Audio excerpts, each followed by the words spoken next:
Kalau ketakutan terhadap TNI akan kembali digunakan ABRI seperti dulu zaman Orba, ini menurut saya sesuatu ketakutan yang terlalu berlebihan lah. Jadi gini, Pak, kalau ketakutan terhadap TNI akan kembali digunakan ABRI seperti dulu zaman Orba, ini menurut saya sesuatu ketakutan yang terlalu berlebihan lah. Hari ini silakan didata berapa jumlah sih prajurit TNI yang pernah hidup dan meninggal di zaman Orde Baru.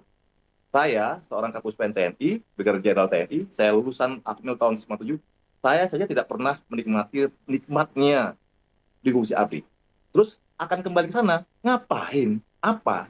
Jadi itu selalu berlebihan lah. Dan hari ini kerjasama antara mahasiswa dengan tentara itu sudah rutin kita kerjakan. Kita lakukan dan ada simbiosis mutualisme di situ.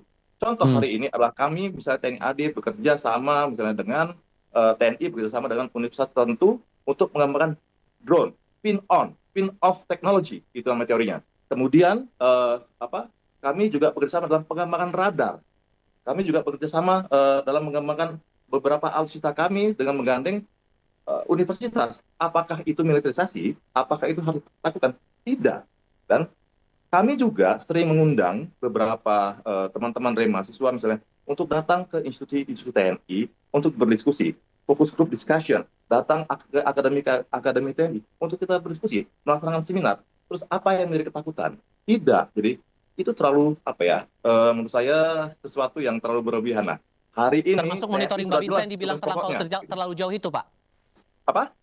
Kalau soal monitoring Babinsa yang terlampau jauh sampai ke kampus itu juga gimana? Jadi kalau Mbak Binsa itu dia hanya memonitoring di wilayahnya, bukan kampus, soalnya bukan kampusnya, di wilayahnya. Ada kejadian kematian, kedukaan, kecelakaan. Dia juga harus tahu kan ada disebut Hankam yang harus dia catat di situ. Berapa jumlah penduduk yang ada di sana, berapa yang beragama Islam, berapa yang beragama Kristen, berapa yang sarjana, berapa yang tidak, berapa pekerja. Itu seorang Babinsa dia monitor sesuai dengan wilayah tanggung jawabnya gitu ya, dan itu diatur Hmm. oleh undang-undang gitu ya. Jadi saya rasa kalau apalagi dikaitkan dengan revisi undang-undang TNI itu menurut saya terlalu berlebihan. Nah, hari ini kalau kita jabarkan undang-undang TNI itu sudah jelas ya tugas-tugas TNI itu apa saja. Justru Oke. pembatasan kewenangan tugas-tugas TNI dalam Undang-Undang Nomor 34 Tahun 2004 atau Undang-Undang Nomor 3 Tahun 2025 yang Oke. sekarang sudah.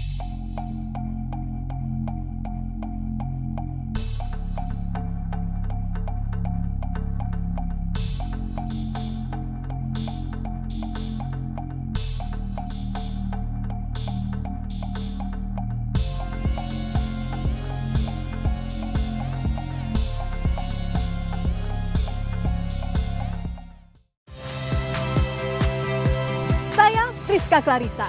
Saksikan program-program Kompas TV melalui siaran digital, pay TV, dan media streaming lainnya. Kompas TV, independen, terpercaya.